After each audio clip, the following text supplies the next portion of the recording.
Hello, everyone. Welcome to 2024. I'm Jeremy. I'm Alan. And you are tuned in to the GG Dispatch each week on Tuesday, bright and early. We consolidate the week's biggest headlines in gaming news. Whether you're listening to us on your commute, during your workout, or you just have us on in the background, thank you so much for listening in. Christmas is behind us. The new year is here. And so, because we haven't really had the chance to sit down and chat in just over a week here, Alan, I want to know, what was your Christmas haul? What were some things that you got that Santa left you, or, whatever deity decided to grant you gifts this time of year? I'm curious what you got. I actually got the gift of Game Pass. I got a whole new year to tack on to my current Game Pass Ultimate subscription. So that's really what I got. That's what I wanted, and that's what I got. Awesome. So you keep that gaming going with a lot of really great titles coming to Game Pass, and we're going to talk about that a little bit later in the show in terms of anticipated titles. But I know for a fact Persona 3 Reload is coming straight to Game Pass, and that's one that a lot of people are looking forward to. So that's pretty awesome. How about you? What'd you get? I got Jedi Survivor. So I'm picking up that one was really one that kind of flew under the radar for a lot of folks just because 2023 was so stacked, but it had a lot of really great reviews, and I enjoyed Fallen Order quite a bit. So I'm looking forward to digging into Jedi Survivor. I also picked up Alan Wake 2 while it was on sale with some Christmas funds that got sent my way. And yeah, I think that was mainly it. I'm trying to think, what else did I get? I got like some beard stuff, I got some adult stuff, you know what I mean? Like you don't unwrap the console under the tree anymore when you're 38 years old. You get the beard stuff, you get some health stuff. My wife got me this cool scratch off map for traveling. So like as you go to different places, like you scratch off, like it's both a world version and a US version. So that's kind of fun. But nice. Yeah, gaming wise, that's mainly what I had. So now that we had all this free time during this break, were you able to tackle some of the games you wanted to take on? Yeah, actually. So I finished my second playthrough of Resident Evil 4. So I took on the remake, and that was a ton of fun. I mean, our Resident Evil 4 is one of the greats. I mean, it's just a wonderful game. It's got amazing pacing. And just a good balance of like difficulty and just enough spookiness and creepiness without like going all in on the horror side of things. And yeah, so I had a great time with that. And then I played a bit more Final Fantasy 16. And I'm nearing probably the latter fourth of that game now. I'm probably about 75% done, give or take. And so I can, work on getting the DLCs complete, and then looking forward to the Leviathan DLC in a few months here. And one that I kind of uncovered, and I tweeted about it as well, was Scarlet Nexus. This one I was completely surprised by because it just kind of showed up on PS Plus. I saw somebody tweet about it, and I was like, oh, this looks like kind of my jam. And so I downloaded it off PS Plus for free because it was like $5 at GameStop or free on PS Plus. And yeah, it's a ton of fun. Like this game is really cool. It's an action RPG from Bandai Namco. It's got a sort of almost like a Persona. It's like Persona Light. Like there are social bonds. There are some really cool gameplay mechanics involving like borrowing powers from your teammates, and you can command teams of 3 and kind of run around, and you're battling these sort of creepy looking monsters. And, things kind of start out like cheerful and fun, kind of like a school anime type vibe. And then it turns dark real quick, which, is par for the course, I think, when it comes to like Bandai Namco and like anime type stuff. So yeah, that's been a blast as well. And I made some resolutions for 2024 on the games that I'm going to play, or basically I want to beat 2 games a month this year. Um, and so I already have planned out like now through May, like games that I'm going to be playing and trying to beat. Um, and yeah, so that's what I've been working on over the break. Nice. So I didn't play as many games. I took more of a break because it's hanging out with family and stuff. Everyone wants to watch movies, TV Hmm. shows. Hmm. So I did play a little bit of Fortnite. Fortnite always gets a little bit of my time. But Sure. like, what I really realized during that time was like, man, I really wish I kind of had a Steam Deck right now. One of my Yeah. friends got one for Christmas, and Uh huh. she absolutely loves it. She got the OLED model too, so Ooh, it's really fancy, nice. But it's like dude. I would have loved to have had that and to be able to kind of still be hanging out there in the living room with family and stuff and watching these movies and TV shows, but also putting a little bit of time on the Steam Deck. I could have been remote playing like Persona 5 Tactica, or I could have been putting in more time into some other single player titles. So the more I think about it, the more like this might be finally the year that I get like an OLED Steam Deck. Yeah, I mean, I talked to my wife about it, and I was just thinking about it, and I just don't play a ton on the go. I think we had this conversation on the pod not too long ago. Like, I was this close. Like, I was literally on a knife's edge on whether or not I wanted to jump in and get the Steam Deck OLED. Um, but I just don't feel like I would give it enough playtime. I have my PC and I have my Steam library. I have my Switch for like playing on the go, and then obviously my PS5 where I have a good library to work through there as well. So, although I'm tempted, I might spring for a non OLED model because now they're pretty cheap. Or they're at least quite a bit more affordable than they used to be, the non OLED ones. So I might, maybe later this year, if I'm looking for a way to crack into my Steam backlog a bit more, that might be on my radar. But I don't think I'll end up going for the OLED unless there's like a crazy good deal on it.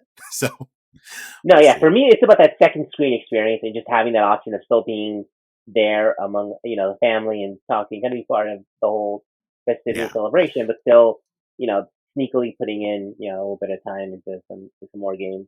It's called multitasking, Alan. Like, it's important, like you can socialize with the fam and also make important progress on your backlog, right? So, Exactly. um, awesome. Well, pretty light news this past week. We only have 3 stories to chat through. So, starting with an email from Square Enix president Takashi Kiryu, which spawned quite a bit of conversation regarding their aggressiveness in applying AI in the coming year. So, um, Kiryu began, and this is from Adam Bankhurst at IGN.com.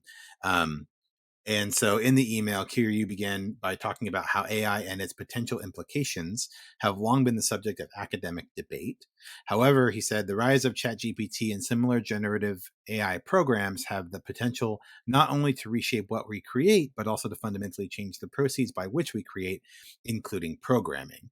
And as a result of this, they are, quote, planning to, quote, be aggressive in applying AI and other cutting edge technologies to both our content development and our publishing functions, end quote. Um, he then continued, in the short term, our goal will be to enhance our development productivity and achieve greater sophistication in our marketing efforts. And in the longer term, we hope to leverage those technologies to create new forms of content for consumers, as we believe that technological innovation represents business opportunities. So there's been a lot of chatter about this, like on Twitter and stuff. And people seem to be very concerned that this means like Square is just going to like lean into getting like having AI create games for them and that sort of thing. That wasn't my read on this, Alan. I'm curious what your initial thoughts are on this article and on this email. So I feel like it definitely feels like a CEO going there and like, well, yeah, we're totally doing something with AI because they got shareholders breathing down their necks of like AI is doing this, they're doing this with AI, this other companies using AI, why aren't you using AI? So I feel like it definitely is a statement geared toward making those type of people happy, like the shareholders. But I think that as Square Enix probably kind of goes into trying that, they'll quickly find out that it's probably not as helpful as a lot of people outside of Silicon Valley think it is. I tend to follow a lot of Silicon Valley people on Twitter, and they'll, they've been super hyped about AI. I mean, if there's a group of people who are hyped about AI, it's them. But a lot of them who are programmers are like, yeah, I tried. I've been, for most of 2023, I've been using ChatGPT to help me code and stuff, but like, it's just not quite there yet. Not for this specific task. I'm just dropping. It's not worth having to go and constantly double check stuff and stuff being broken. So I think that uh, it probably is just gonna end up being kind of like NFTs. Remember, Square Enix was like, "Oh, we're big into NFTs. We're gonna do all this, and this, and this, and that with NFTs." And I don't think they really did much of anything with it. Um, so I think this will be a thing where they announce it, and then we probably don't really hear too much about it again. Yeah, I agree with you that I think it's largely a shareholder type thing. I think it's a, how is Square going to be utilizing AI as more and more companies are attempting to ride the wave of AI to further profits. I think the poster child for this is Nvidia. Um, I think Nvidia has, if you follow stock at all, their stock in 2023 went up, I think, like 150% or something ridiculous. Like they had a crazy run this past year, and a big part of that has been their commitments to AI development and AI investments. And so I think companies are looking at that and being like, oh, okay, like maybe we need to pull a page out of that book and try and make some money there. And so I don't know how much of it will ultimately translate into the way that Square Enix makes games or the way that Square Enix markets games. Um, I do think there is a space for AI to help with, especially in the age of social media, right? Like assist in optimizing algorithms, assist in like the marketing side of things. Like I do think there is a time and a place for AI to support, but given all of the discourse around AI on social media and in the gaming space in general, I think that it was a misstep for this email to go out, because even if it's an internal email, as you know, nothing is secret on the internet, right? So like every single communication regarding AI should be couched or should be like written with the consideration of like, how is it going to impact real people? How is it going to impact our company? And how we're going to preserve the human spirit of what we're creating while utilizing AI as a tool, the same way you would use a calculator to do math, right? Like that's, I think that's really what people want to see and hear, is like, they don't want to hear like, oh, we're going to use more AI and so the art will go out faster or the music will be, created faster, because people don't want AI art. They don't want AI music. They want real people to be creating it, but they do want AI to help, reduce the burden of some of those maybe more tedious tasks or monotonous tasks, so that creators can do, the more creative things that only humans can do. um so yeah, I think that was probably the biggest misstep here, was that this communication didn't really talk about like, hey, we're aware that there are concerns around AI, but you know we maintain committed to preserving the human element of this art, and focusing instead on making sure that AI is helping us as a tool, um, instead of any sort of like replacement for human work and creation. Yeah, I completely agree. I think that AI can be helpful. Like, a junior programmers are like, I'm trying to solve this issue. Do we, which of our templates that all the other programmers use, like, what would be best for that? And then like the AI could go, well, these other programmers are using like this template to do this type of work. This might be Right. helpful for you. Stuff like that. Like if it actually works out the way he says it is, like helping us be able to be more productive, then yeah, it can definitely work out. But if it's in the shareholder, like, oh, you're just gonna fire everyone and just make AI do it, right? Then it's gonna blow up in their face. Yeah, 100%, definitely. um all right, story number 2. Baldur's Gate 3 deleted save bug continues on Xbox. However, Larian is offering a cross save workaround. This is from Amelia Zollner, that was posted earlier today. It says it's been a few weeks since Larian Studios surprised players with an Xbox Series X/S release during the Game Awards, and some players have faced a bug that deletes their saves upon exiting the game throughout the holidays. Microsoft hasn't yet been able to patch it, but Larian Studios now has a temporary fix. Yesterday, in a post on X/Twitter, Larian Studios acknowledged the bug and said Microsoft hasn't been able to fix it yet because less people are working over the holidays. Instead, it announced the following workaround that lets players make sure their games are saved, which involves them basically going to Larian.com and activating cross saves through Larian, and turn syncing via the cloud basically. And it basically takes their last 5 saves and automatically have them uploaded to the Larian servers.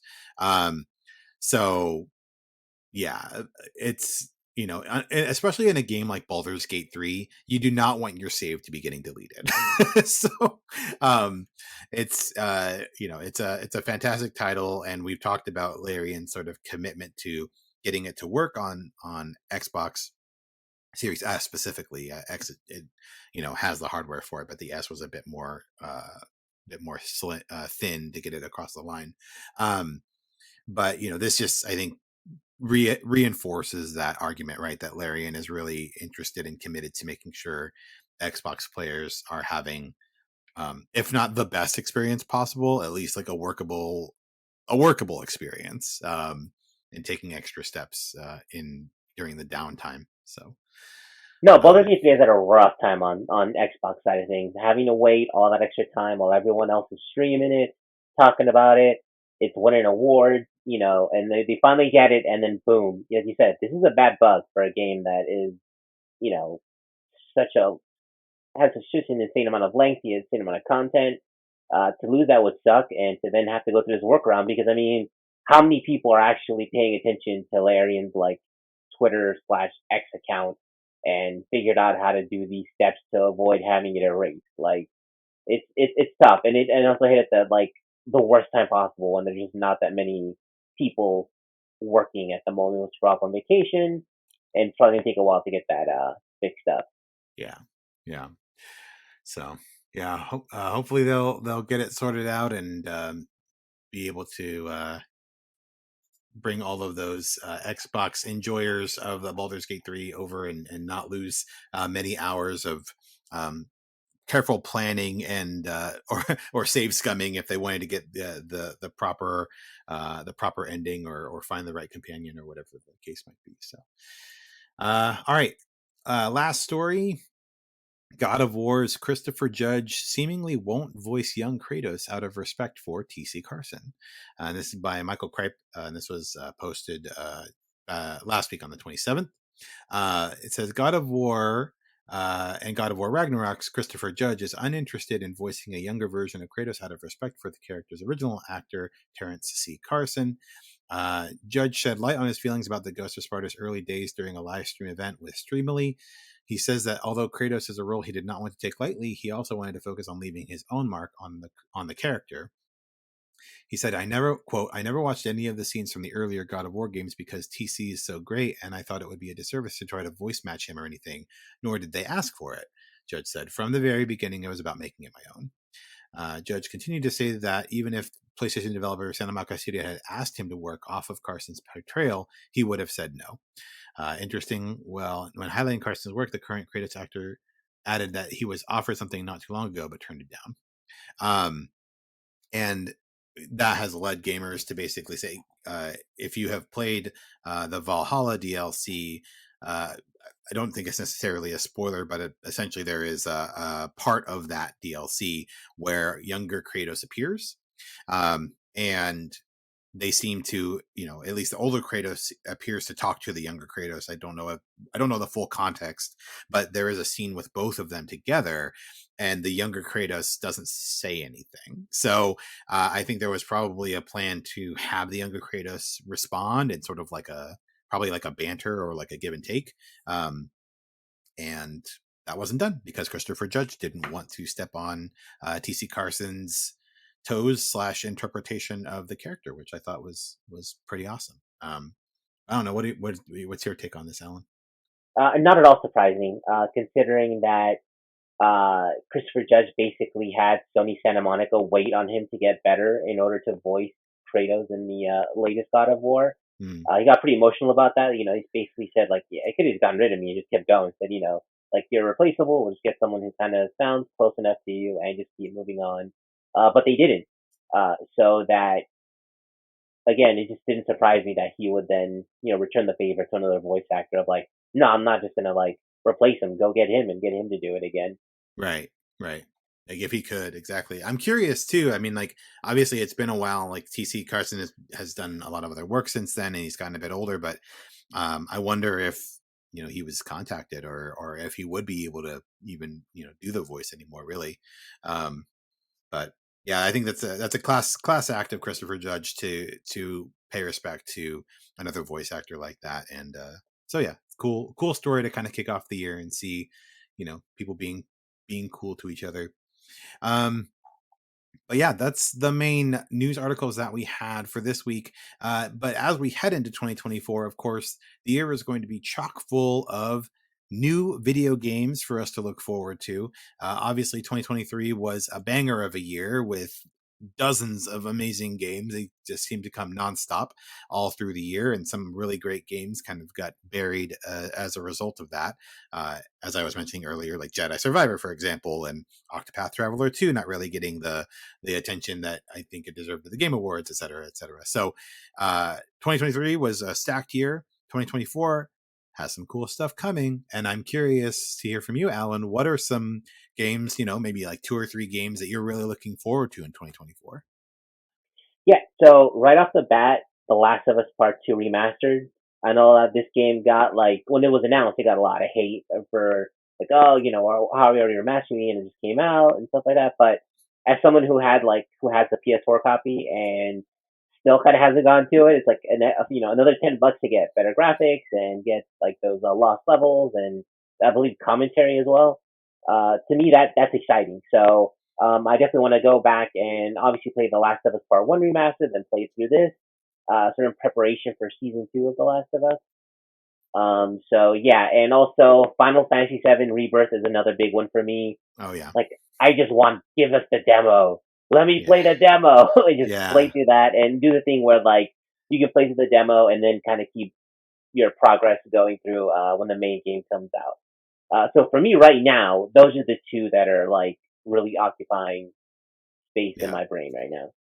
Yeah, no, those are two good picks for sure. I'm with you on Final Fantasy VII Rebirth. I think it is pretty widely regaled as one of the highest anticipated game or most anticipated games for 2024. Both of my desktop backgrounds are Final Fantasy VII remake inspired and Rebirth inspired at the moment. So I am definitely looking forward to that.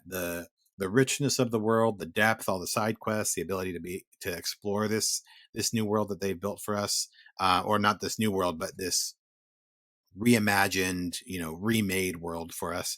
I think is super exciting. So cannot wait to sink my teeth into that.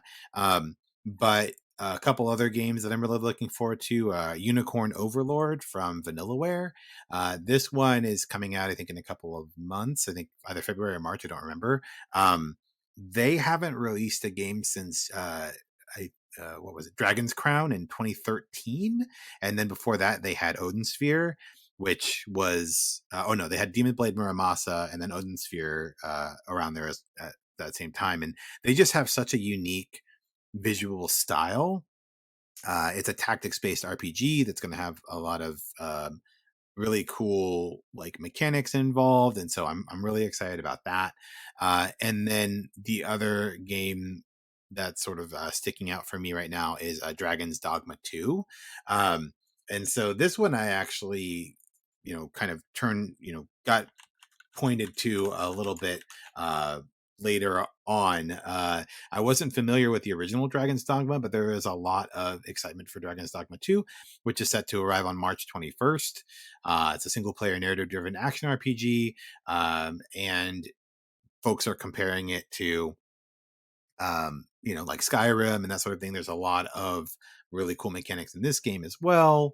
Lots of different class variations and things like that. And so, really excited for Dragon's Dogma 2 and sinking my teeth into that game as well. So, um, yeah, and honestly, I'm hoping that we can make it out to Video Game Fest. Like, I'd really like to make it out to Video Game Fest this year, to see what else is coming in 2024 and new games and that sort of thing. And don't forget, we might get ourselves some new hardware, allegedly. Mm-hmm. PS5 Pro is sneaking out there. The Nintendo Switch 2, I really hope is out there because that thing is getting really long in the tooth. I think it really needs it. Yeah, Uh, yeah. I mean, this. I mean, we talked about this. The Switch is definitely in its final phase. Like, there's really nothing waiting for Switch right now, or like no major titles that are coming to the Switch, which makes me think that they're definitely planning on doing a hardware swap soon. Um, so that's definitely exciting to but think are about. they though? Are I they? I I mean, time will tell, I suppose. I think we talked about this on a previous pod in terms of when they would come out. I think you said summer, right? Like June or something, June, July, we'd hear something. I think so. I was like, I think they'll put it out in summer. And I'm thinking it'll be sooner. I think it'll be like February, March or something. So we'll see if we get any sort of tease from Oh, there's Nintendo no on way they would this. put out like the hardware like a month after announcing it. They want to let people No, get no, like no, no. super They're gonna. hyped about it. I'm just saying that we're gonna get info on the Switch 2 Gotcha, gotcha. officially Okay, okay. by February or March, I think. That's my guess, but I could be totally wrong, and I'm okay to be totally wrong on that. In terms of hardware, I'm looking forward to the new uh, Sony Pulse headset, the 3D headset. I use the original now, and I'm a big fan of it. But since Sony purchased Odyssey and really upped their game with the drivers and everything else, with their audio equipment, I'm hoping that it will help to make the gaming experiences all that much better. And Yeah. yeah. I'm hyped for the PS5 Pro. Like, I want to get those 60 FPS days again. Like, that felt so nice when these two launched. Like, getting those cross-platform titles, and like on the PS4 they'd be like 30 FPS, but if you play it on PS5 they were 60 FPS. But as the generation has gone along, you kind of see them having to dial it back down to 30 again. Mhm. So, from what Elisa said, this is about getting those frames back again up to the 60, 90, even maybe 120. So that, to me, that is exciting. I would want to upgrade for that. Yeah, I wouldn't mind a hardware upgrade. I want that disk drive though. I'm not leaving that disk drive behind. There ain't no way. So I want I to think they would I just want a put it PS5 out. Pro with a disk drive. I think they'll just put out the same type of thing where it's like it's detachable, or they'll just say you're like they're all disc. Like, we already know that you guys are like the picky. Yeah, maybe. So I'm we're just going to give you the hard drive because we know, excuse me, the disk drive, because we know you're going to demand it. You're going to be very upset if we don't, and that's the audience you have to cater to, the one that is very picky about these things. mm, yeah, I don't know. I don't know if the disk drive, if they'll have it standard. I think it'll probably be detachable. I wouldn't be surprised, but regardless, I'm willing to make the upgrade for to enjoy the latter half of this cycle, um, and then looking forward to the PS6 in a few years, um, seeing where that takes us. But Do you think we'd have a generation where PlayStation does this sort of mid-gen refresh again and Xbox doesn't? Because remember, in those FTC leaks, there was nothing about a mid-gen refresh. There was about the discless Series X, but nothing quite on the level of a PS5 Pro. and I don't know. I mean, that is an interesting thing to think about in terms of Xbox's strategy with or Microsoft's strategy with Game Pass and the Xbox Series S and like cloud gaming, right? Like if they just lean on that library of games through Game Pass and the functionality of cloud gaming, why would they need to go through the rigmarole of a mid cycle hardware update?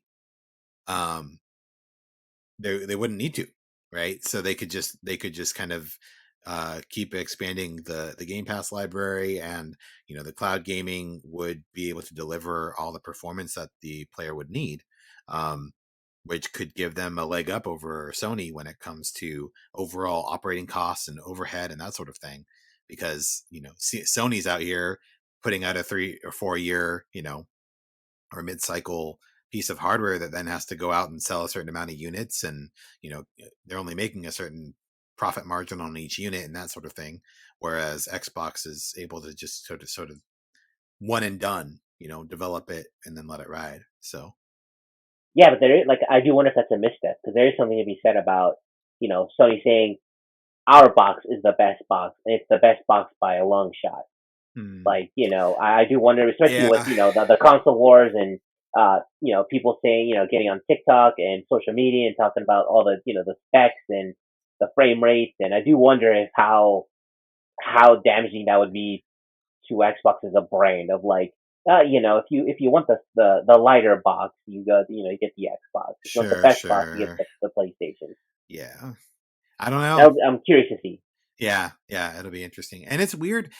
It's weird. I feel like the console wars have really heat up again lately. Like maybe it's just me, maybe it's like anecdotal, but I feel like every time I turn around, there's some like heated Twitter thread about, you know, PlayStation doesn't have games, or like Xbox, like the Baldur's Gate 3 bug thing with the Xbox and everything. Like I don't know, I feel like people are getting salty about consoles again, like more so than I feel like we had a time of peace a little bit, like there was like a ceasefire for a little bit, and now I feel like it's getting spicy again. It's just I funny. think it's the bubble, dude. I think it's the algorithms kind of like showing you what it thinks you're Ah, gonna they're want to showing see it's because just you're into feeding video. me discontent. Yeah, okay, okay. Exactly, because I mean, at the end of the day, we have the one true savior, Greg Miller, trying to bring all consoles together against PC. So Oh, that's true. Yeah, yeah.